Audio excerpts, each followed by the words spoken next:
નમસ્કાર, હું પ્રશાંત સુંબે, પોલીસ અધિક્ષક બનાસકાંઠા જિલ્લા તેમજ ઉત્તર ગુજરાતના વિવિધ જિલ્લાઓમાં જે વાહન ચોરી થતી હોય છે તેઓને ડિટેક્ટ કરવા માટે બનાસકાંઠા જિલ્લામાંથી જુદી જુદી ટીમો બનાવવામાં આવેલ હતી.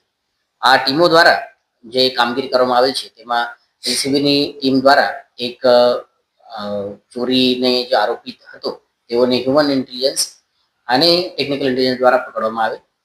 તેમાંથી તેઓ સાથે જે કામ કરતા હતા અન્ય એવા 3 આરોપીઓને પકડવામાં આવે. એક આરોપીઓનું નામ ખુલેલ છે.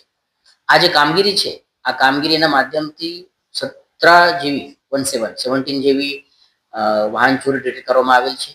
10 બાઇક અને એક બોલેરો ગાડી રિકવર કરવામાં આવેલ છે, જેનું કુલ મુદ્દામાલની રકમ 4,13,000 જેટલી છે.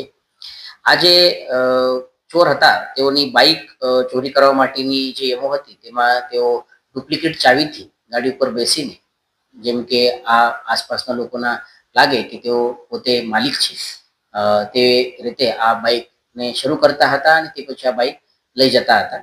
આ તમામ જે બાઇક રિકવર કરવામાં આવે છે અને જે ગુના દાખલ થયેલ છે 17, તેમાં 14 જેટલા બનાસકાંઠા જિલ્લાના છે, એક પાટણ જિલ્લાના છે અને 2 મહેસાણા જિલ્લાના છે. આ તમામ આરોપી અત્યારે પોલીસ કસ્ટડીમાં છે. તો આવનાર સમયમાં તેઓનું ઇન્ટ્રોગેશન કરીને અન્ય પણ ગુનાઓ અને મુદ્દામાલ રિકવર કરવાની કાર્યવાહી અત્યારે શરૂ છે.